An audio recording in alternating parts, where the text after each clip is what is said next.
this out by saying tech nerdy or whatever.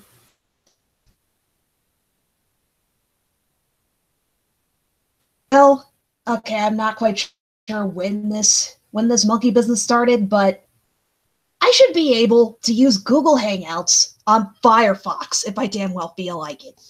But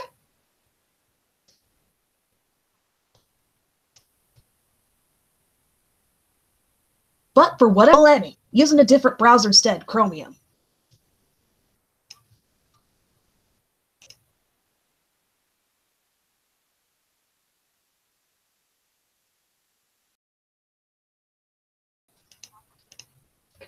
Okay, just kind of.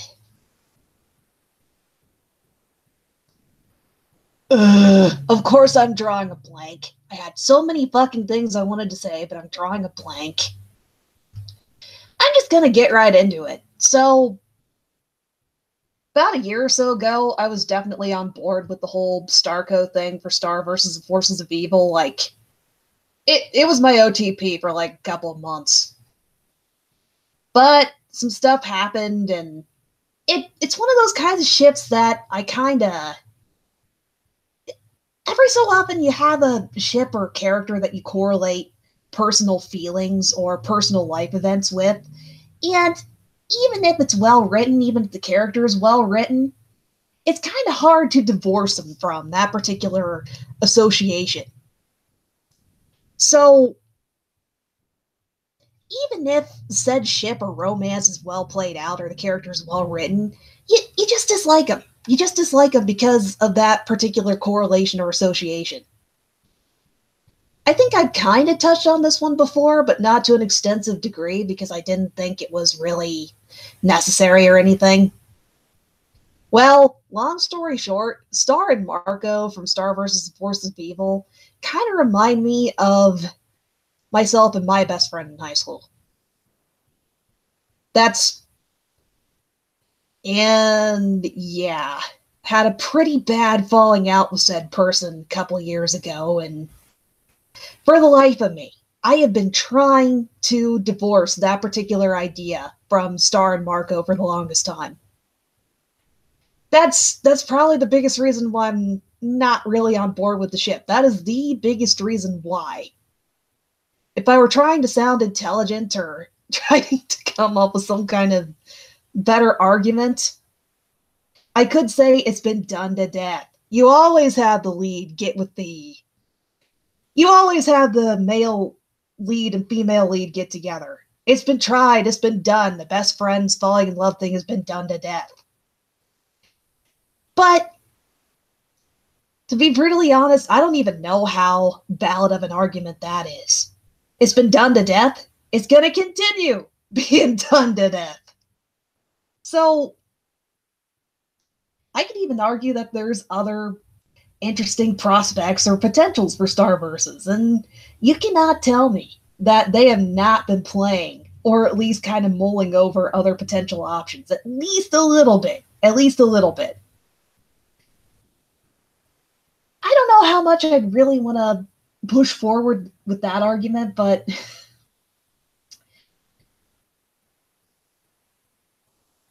okay, no, I'm not really going to push forward with that argument. When you ship stuff or you're a multi-shipper, it's so easy to look at certain scenes and cartoons and just start unpacking it and thinking, these two characters would look so cute together, or look at that potential dynamic or chemistry. These two would be so interesting to see play out.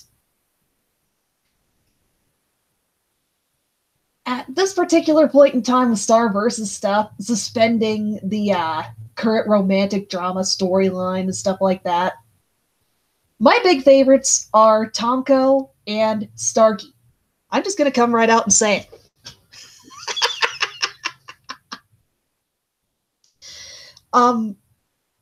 Both were sold to me by a couple of buddies. I didn't originally ship Tomko. I was like, this is okay. I guess I can kind of see it. But then one of my other buddies brought up, hey, look at what kind of mutual interests they have. When you look at every other episode Tom's been in, Marco has been a pretty big staple in it. Marco has been the most positive influence on Tom's character. Like, he's actually made the guy take a few steps back and reflect on, what am I doing? Why am I this way? And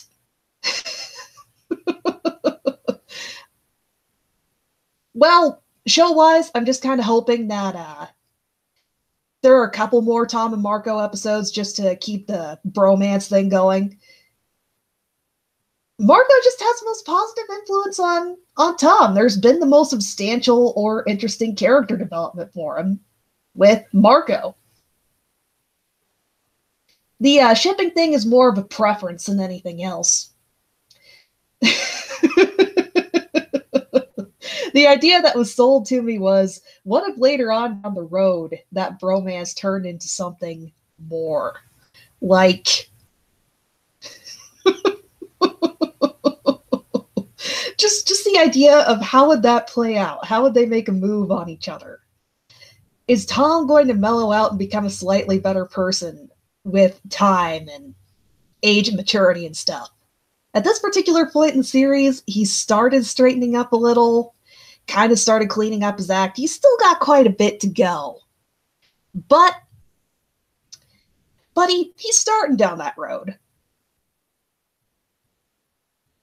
Kind of shift that more in the respect of what would happen, or kind of a hypothetical what if. There's just potential there.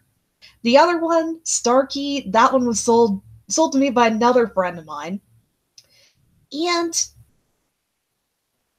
I'll admit, I'm kind of bummed Jackie hasn't made an appearance in the newest season again yet.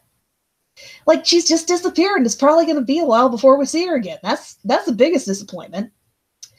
But what I'm thinking on this front is in the episode, trying to think of it here, just the episode where all three of them went to that concert together. I don't remember the title of it off the top of my head. But there was some interesting potential in how Star and Jackie were playing off of each other and kind of bouncing off of each other. Like,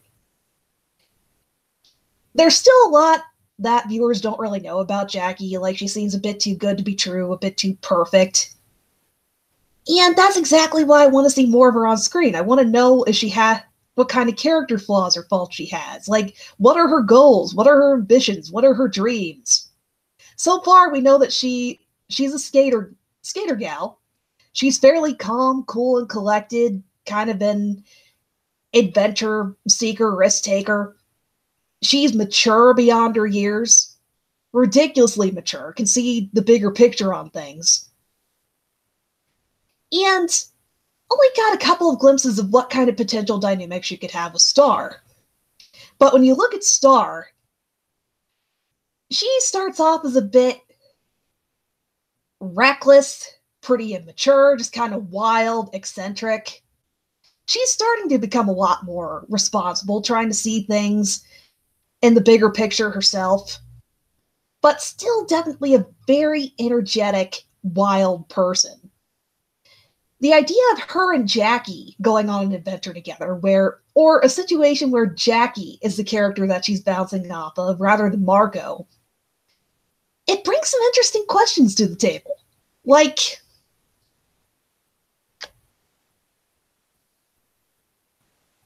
what would the difference between Star bouncing off of Jackie versus Marco be? I can only guess or speculate at this particular point in time. They definitely have a lot of mutual interests. Like, if the Marco romantic drama weren't there, if they were just hanging out, there'd be enough basis for them to go do something together, go hang out. Jackie would willingly go on some kind of crazy adventure. Like, I could honestly see a situation where there's an adventure with death-defying stunts or something ridiculous that would make Marco raise his eyebrows in earlier seasons. I could see Jackie being all for it, like, let's do this. That kind of adventure seeker. I could see her being a bit more ready to just dive right in versus Marco being a bit more tentative or reluctant on some fronts. That could be either a good or a bad thing. And actually having an episode where Star and Jackie were hanging out or going on some kind of adventure would be a fantastic frame of reference for starting to dig more into Jackie's character. Like, where Marco would be a bit more hesitant and cautious, Jackie would dive right in. Like, it'd kind of make the viewer wonder, why is she so ready to dive right into this? Why isn't there any kind of reluctance? Like, kind of starting to dig in a bit more there. The biggest difference I could see between a Marco Star and Star Jackie adventure is in earlier seasons or any kind of confrontational discussions or kind of discussions Marco and Star have. They're both kind of reactionary personalities. They've gotten to the point where they learned how to communicate with the other, what the other thinks, but it took a while to get there. Like, it took Marco a while to learn how to say the right thing. What if, when Star was feeling really emotional and upset, she was faced with somebody that could unpack the situation and calm her down a lot more easily and readily? Like, how much different would it be with Jackie? I could see her being that kind of person that you could easily confide in. Like, she probably has a lot of people coming to her and admitting or confessing to certain things, or asking for advice on certain topics. And what's kind of appealing about wondering what would a Star and Jackie romance be like is years down the road when Star is queen, or she's in a much more tense, responsibility-laden position than she is in the show right now. I'm not saying that Marco would be a bad compliment or personality. I'm just kind of wondering, what would Jackie bring to the table in that kind of situation? Like, even though Star is becoming a lot more mature and responsible, a lot more level-headed and stuff as time goes on, I can imagine that there'd be times where she'd snap, and there's certain things that she just couldn't handle by herself, or that she'd be a bit emotional towards, that kind of thing. Having somebody to bounce off of her and help her continue to see and strive towards the bigger picture would be pretty interesting. I'm saying this is somebody who's a pretty emotional, reactionary person myself. My partner happens to be one of those types of people that takes the time to really study how people behave and conduct themselves, understands what motivates them, what drives them. They do the things they do.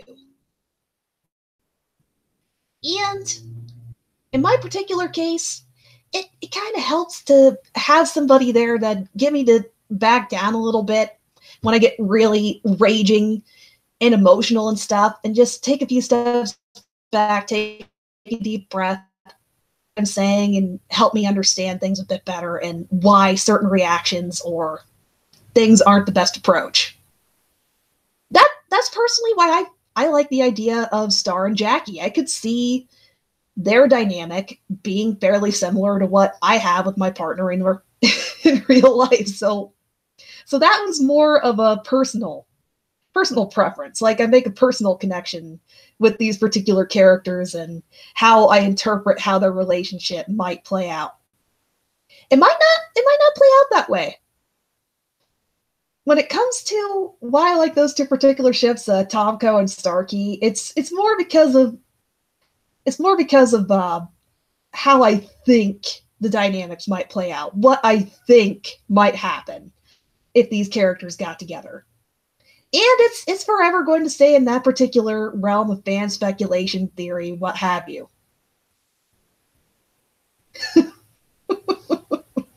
I'll admit I've been in that kind of I'm not sure about Starco thing for the longest time now.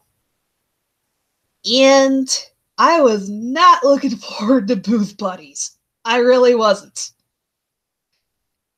And it just escalated a little bit when I saw this kind of shady screenshot rolling around, like, Star and Marco kissing, did somebody draw this? It's legit. I'll admit that's what reeled me in and got me really curious about watching the episode for itself. And after actually seeing the episode, it's in my top 10 favorites out of the entire series. My rationale for this is it's freaking hilarious. Over the course of the past season, the writers really made a big thing of Marco casually carrying around $650 on his person. Like that was a running joke for a while. They dropped it, and then they brought it back with full force here. It was great seeing Star just paw at him, digging through his suit jacket, going, "Where's the money? Give me the money."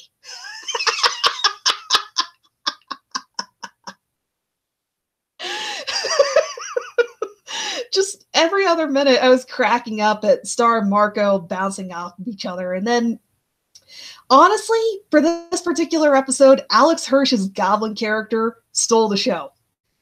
He was fantastic. His character design was delightfully quirky and eccentric. You could argue that. I'm actually kind of wondering if some of said character design took a few notes from the reporter character from Gravity Falls. Wouldn't be surprised if it did. Just every other side character or background character in this cartoon is delightfully quirky, weird, eccentric, etc.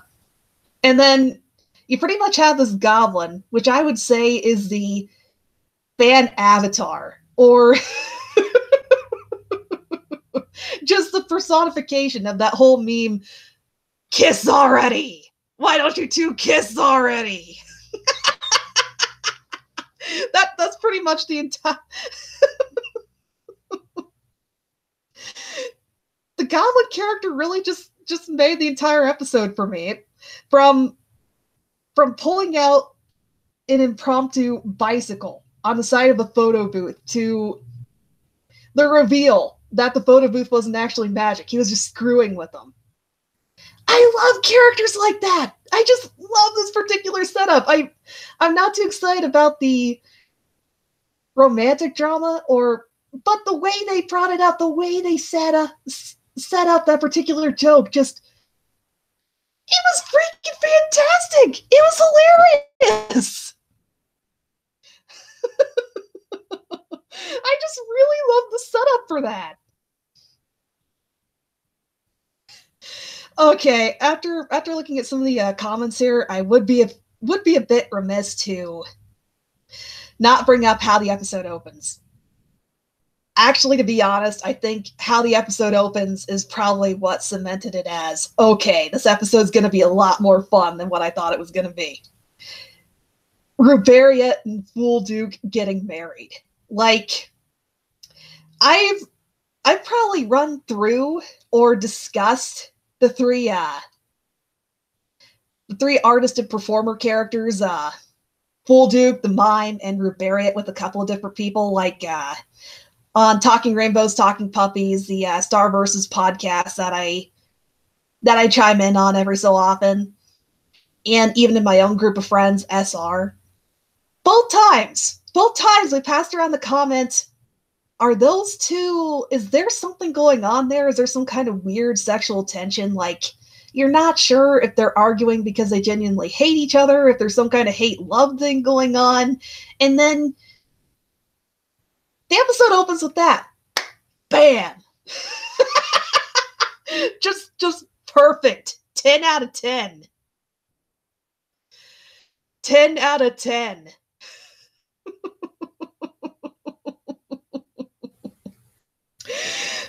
That so many people were wondering what the relationship or setup between those two characters was, and then just having that come completely out of left field. You could have built up to it. You could have had an episode where Star or somebody was playing matchmaker to try and get them to resolve their differences or something. But no, they got together off screen. This is one of those cases where I'd say the fact that they got together off screen, that there was enough time in between episodes, and just kind of shelving that long enough, and then just hitting viewers in the face with it. That was a fantastic approach.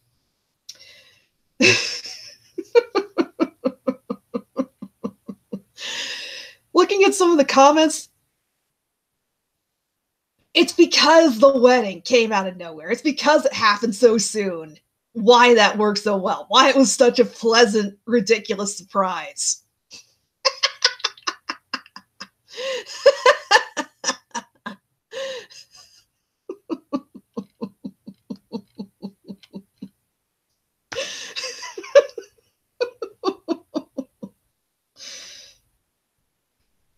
I guess if anything, I wanted to get on here and ramble about those particular episodes to say that even if you're not a Starco shipper, there's a lot in Booth Buddies, or there's a lot you can get out of it.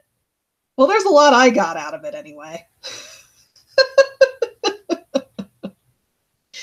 I've been just kind of lukewarm or neutral towards Starco for months now. Just I'm kind of at the point where I'm like, can you just have them get together already? And even though I haven't been too keen on the dating drama and stuff that they've had going on with Starvember or whatever else, I'm gonna ride it out and see what they do. And if this plays out in a really interesting, meaningful way, as in it leads to character development all around and handles romantic drama in a way I wasn't expecting, I'm gonna give credit where credit is due. I'll give credit where credit is due. I'm gonna wait and see how things play out, because it was pretty preemptive on my part to say that how could we go from one of the best love triangles ever written with Star, Marco, and Jackie, and then get to Tom, Star, and Marco? How can we go from to I'm not getting enough credit and everything on the full picture of what they're shooting for quite yet. Just gonna wait and see before saying anything else or commenting on it.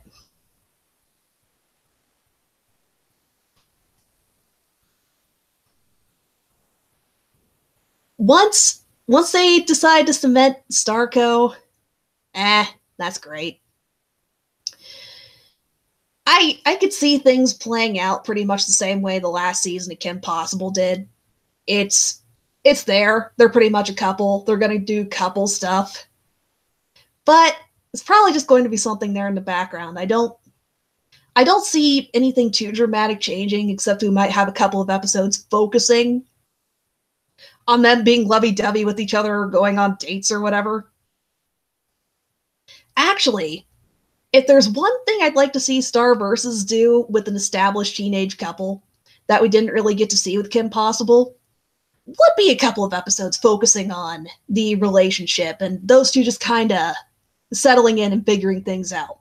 I wouldn't mind if there were a couple of episodes focusing on that, because how many mainstream cartoons really focus on what happens with the couple finding their rhythm and understanding each other, how their dynamic works? Most series just end with the couple got together. They got together, they started dating, yippee. So, I will give credit there. Star Versus is nowhere near close to ending. If this particular season ends with Starco's canon, and yes, they're an established couple, lot of interesting directions they could take with that not many cartoons have really explored.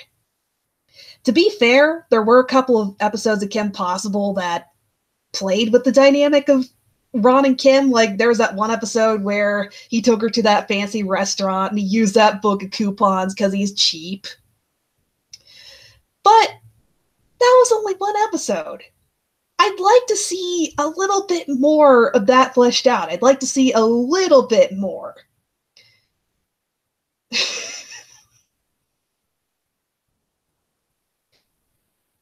Hell, I'm already thinking of a couple of things for Star and Marco. Like, I could see River being one of those awful parents that come up and tell Marco, "So when's the wedding?" and referring to him as my future son-in-law and ridiculous stuff like that.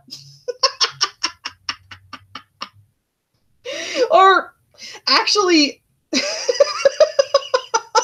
could probably have a lot of fun with how bizarre River is as a parent and how bizarre the Diazes are.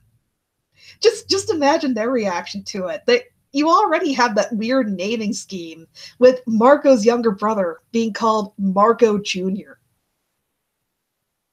Yeah, stuff like that. How much more ridiculous and bizarre could it get when... Ah, man.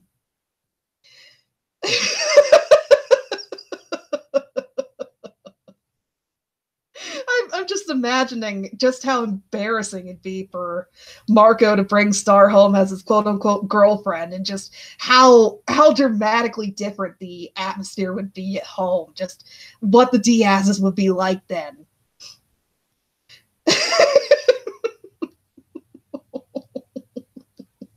Just I don't know. There's several different directions you could really go with the plot thread or setup like that. And it's that much better with how many different wacky, zany characters you have on Starverses. And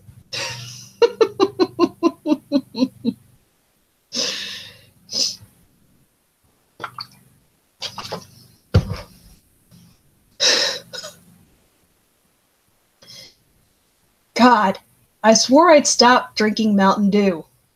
I'm still drinking it. I have a great big ass bottle next to me right now. Yeah. It's bad for you. Don't drink it.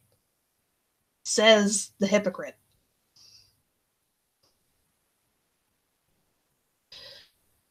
Okay. Had a question a little while ago. I might as well just go ahead and address this. I recently deactivated my Tumblr. My DeviantArt is still up. Decided to keep that up. The reason I did that is because I'm pretty much quitting social media. I just a couple of days ago, I was scrolling through my feed looking at analytics and just started thinking, how much time do I sink into this on a daily basis? And is it worth it? Been going through a bit of a rough patch recently. I'm not going to get too much into it. But pulling the plug on social media for a while for my own personal mental health. For personal reasons. Just, I felt like it was time to step away and start redirecting my energy towards something more constructive. Just something else.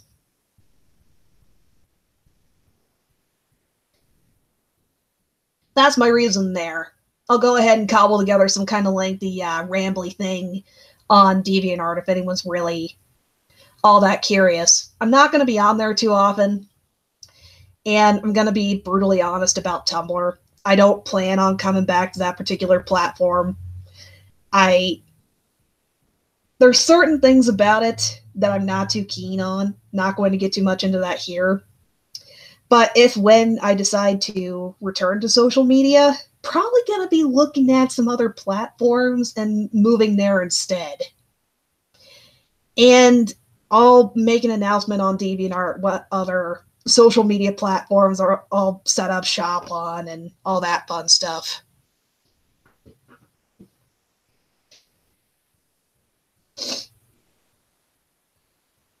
Not going to get too much into that particular discussion, though. I'm going to save that for a separate video when I've got everything sorted out the way I want to. Decided to make this video, A, because I'm bored, and B, I was really itching to talk about these Starverses episodes. So pretty much covered all the bases I really wanted to with the Starco and shipping discussion. I remember seeing a comment a bit earlier about Kelly and Marco.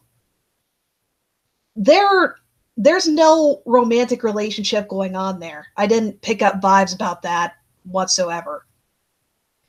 I think if anything, at the end of Lava Lake Beach, they kind of made a platonic connection. Like, they hit it off in that way. Mutual interest, kind of mutual understanding of we're both in a kind of crummy situation, bouncing off of each other in that way, and they've just been hanging out a bit more as strictly platonic friends. I guess you could argue that there's fodder for some shipping and stuff there. I've noticed that Kelco is really spiked and stuff. Not against it or anything. Just don't really see a romantic connection on the show. That's just me though. When Marco brought Kelly as his date to Ruberia and Full Duke's wedding, I saw it more as mutual friends going together, something to do, that kind of thing.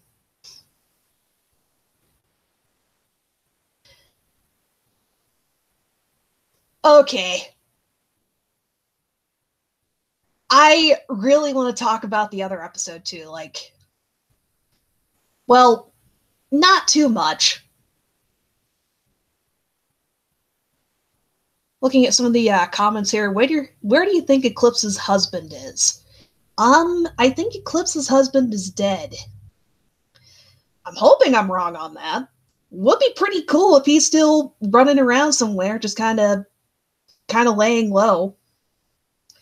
Because when you look at Meteora and the circumstances surrounding her, she is technically 300 plus years old. That's a long time to live. If there's something I've been kind of curious about in regards to the series, how long does a human live and how long does a monster live? Looking at how long it's been since Eclipse's time, how many you could probably extrapolate from how many different queens there have been between Eclipsa and Moon. But may not be too far off to say that humans have the capacity to live a bit longer than humans could. Or it's more likely that they could live to be 100 or so. Or that monsters have a fairly long lifetime. I don't know. They might address it. Eclipsa might, I mean, Meteora might have an interesting advantage being a human monster hybrid. That may be why she lived a bit longer than an average human or monster. There's so many different gaps he could fill in here.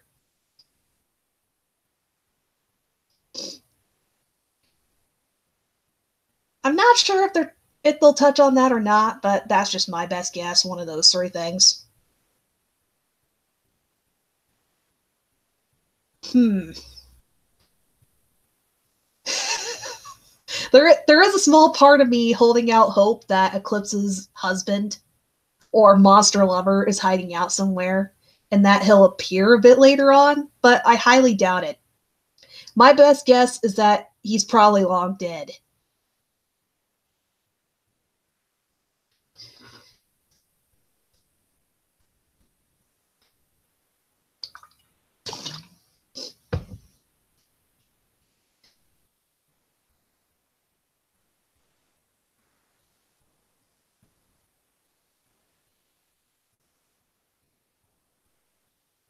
Okay, just starting to think of a good point to switch to in regards to discussion and stuff. In regards to the episode where Meteora showed back up, she is pretty much the saving grace for that particular episode as a whole. But man, as it dug in, it just confirmed probably some of the unnerving thoughts that came to fans' heads as soon as you think of where the St. Olga story starts and coming up to now. Just some of the implications attached to it. Just the fact that Ms. Heinous had a brainwashing device, and when her students didn't keep in line, or what kinds of morals, ethics, and values she had, the whole everybody has to be the same specific mold. Where did all that come from? Where did it originate? And then in this episode, we figure out a little bit of that. I was pretty shocked to learn that Meteora was raised by a robot named St. Olga. A robot. I don't really know what I was expecting. I knew there was someone behind the scenes doing the brainwashing, but for a while I I was kind of thinking maybe it was somebody hired by by Mumin royalty. Like, it's some kind of agent, somebody that works for the kingdom. I guess you could kind of make that argument for Saint Olga, but I'm not entirely sure if, like, there's room to question what kind of character was Saint Olga? What are the robots in this particular universe or story? Because up until now, the only robots we've seen are Saint Olga and Ms. Heinous' minions, or rather Meteora's minions when she was still Ms. Heinous. Do they have some kind of autonomy? Do they have some kind of sentience? Most of the minions, it seems like, no. But in the case of Gemini and even Saint Olga, there was some kind of sentience or autonomy to them. Like, they have some kind of defined personality or life goals, the capacity to feel things. Like, Gemini was in love with Meteora.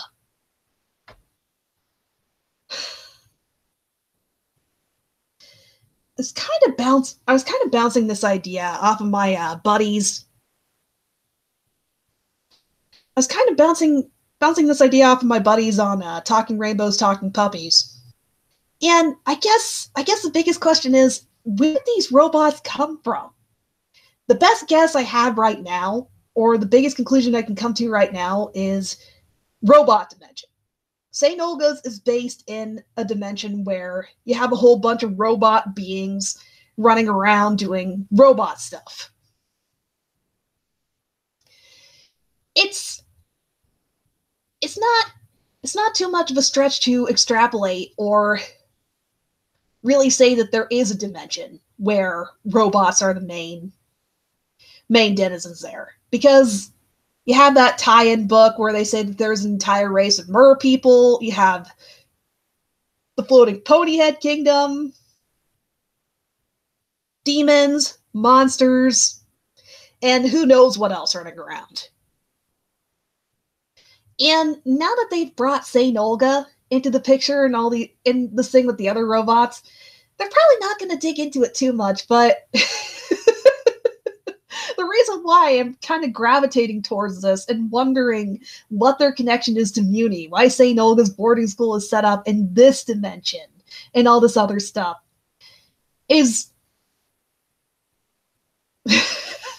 I'm a Star Trek fan. I'm a Star Trek fan. I love Data. I love autonomous sentient robot characters. How when I was a Wander Over Yonder fan, one of the first things that came to mind when they introduced Droid 13, or Number 13, I think was its name, and they kind of implied that there was a bit more to that particular bot beyond its programming. That drew my interest. Like, they were kind of playing with the idea of an Asimov bot, or the beginnings of one there. So I don't think it's too much of a stretch to wonder if there might be something like that going on here.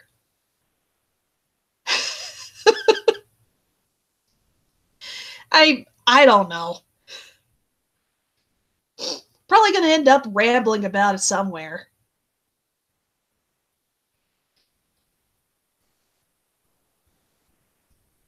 Okay, looking at some of the comments here. So really, who's the real monster in Season 3 of Star versus the Forces of Evil? That's the penultimate question right there. Like, they've been building up the monster-human conflict for quite a while. Meteora is a major wrench in the equation. She was denied her royal birthright because she was half monster, because she was an illegitimate child. And she's coming back into the picture with full force, seeking revenge for getting brainwashed, having her right as princess denied her. And after reading some of the synopses for later episodes in the season, like the season finale, I don't think she's going to be able to be reasoned with. It's not going to be easy to talk to her. Even if she comes across Moon and Star, who would probably be very sympathetic to her, and even try to draw up some kind of compromise or try to work things out, it's not going to be enough. The damage has been done. The damage has been done to the point that she wants revenge. It's either all or nothing. That's the impression I'm getting. I may be wrong here. Really curious to see how things turn out or where this goes. Since even if once you have that final conflict with Meteora, once you have her meet with Eclipsa, or even her fighting with Star, it's not gonna have a happy ending. It's going to be one of those cases where it's very, very gray, very, very sad.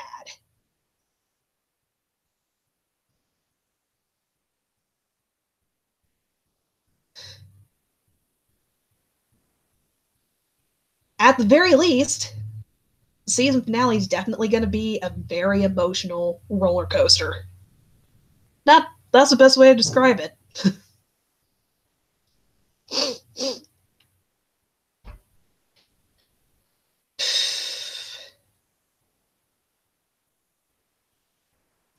Anything else I could say right now would be crazy fan theories or